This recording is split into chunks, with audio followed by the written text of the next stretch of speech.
show up on time. Try and show up at least half an hour to an hour before your set.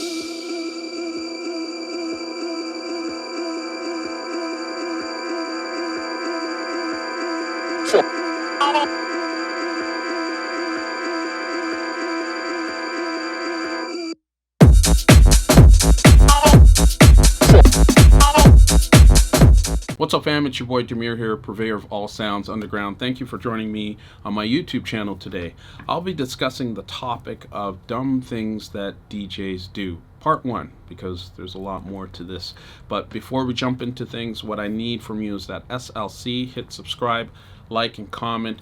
I'm pretty sure you're going to extract some value from this because there are key things you want to avoid as a DJ in the electronic dance music industry. So point number 1, it's DJs who have no concept of time.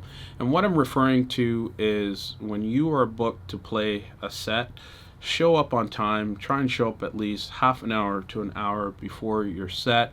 I know things happen, shit happens out there, and you get held up in traffic, and as a result you're going to be late for your gig. But the thing is, that has a cascading effect in terms of the entire night and for other DJs, and you're inconveniencing somebody else's time. So the whole thing is, make sure you show up on time. There's the other side of this as well, where I've seen DJs just not respect the amount of time that they're booked to play for. I've seen DJs just knowingly go over in their set and using this dumb excuse that, oh, I was in a groove and no one should really interrupt that. I know some old school guys have that concept, but I just think the whole practice is really rude, especially in today's day and age. When things do start to come back, hopefully, you just have lineups that are extensive. You got 4 or 5 people ready to play, and you decide that you're just going to go over because you're in a groove. That's whack. Point number 2, I've seen this happen on numerous occasions, and it's really bad, where there's only 2 or 3 people in the club and the DJ decides, hey, this is a perfect opportunity for me to just bang it out, and just forget about reading the room and setting a tone. Arguably, some people say, well, you are setting a tone. If there's only 2 people there and you decide to play it at 135 BPM, that's setting a tone. It absolutely is setting a tone, which is to discriminate and say, get the fuck out, I just want to play for myself. So use some more discretion and read the room better and know when it's time to bang it out, especially if you're the warm-up DJ. Point number 3, I've seen this too, especially when it comes to DJ booth etiquette. It's when everything's moving along and performing nicely, promoter's happy, the DJ that's playing is happy, everyone is in a good vibe, and then you have that one person that comes in with this attitude along with a sloppy crew.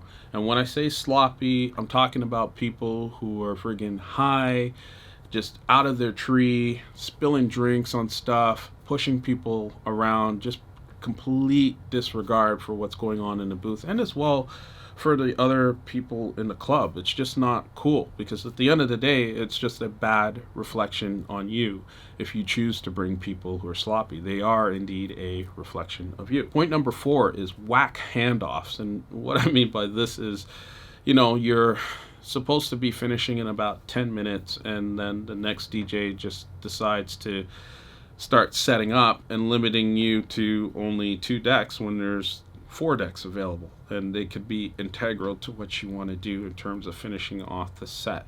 It's just not a good way to hand things off. That's just one example.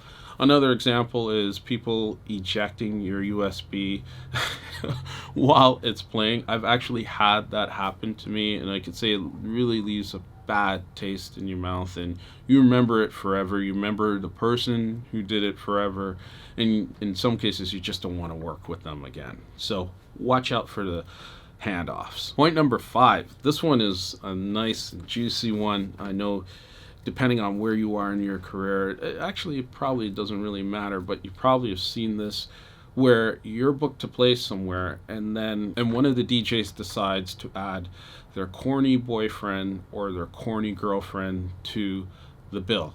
which is just kind of like whack in my opinion, because I've seen this happen too, where you know other people being added just purely based on the relationship they have with one of the DJs in the gig, and that individual not showing enough love and respect to the other DJs to help promote the event because they just think they're above other people because they're, the headliner's girlfriend or boyfriend. And it's just kind of stupid stuff, because people will remember that.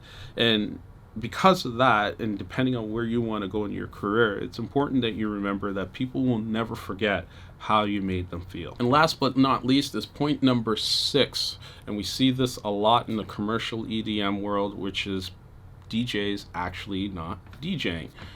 Push play, pre-recorded sets, whatever you want to call it. It is one of the dumbest things that you can do as a person that says, I am a skilled DJ. I know what I'm doing to rock the crowd. When you come in with a pre-recorded set, it just really sends a signal that you do not respect the art of this thing. You have no respect for reading the room. You have no respect for the art form itself in terms of the other people on the bill who may be actually DJing. And there you have it. Those are my thoughts on the dumb things some DJs do. Let me know your thoughts on this one. I'd be interested to hear them. Please make sure you like, subscribe, and comment, and more importantly, hit the notifications bell to stay in touch with the new videos we have up and coming. And the conversation does not have to end here. I do have a Discord channel set up where like-minded people who are aspiring into the DJ and producer world share their thoughts and tips and tools of the trade. It's really exciting. You should check it out. Much love and respect to you. Peace.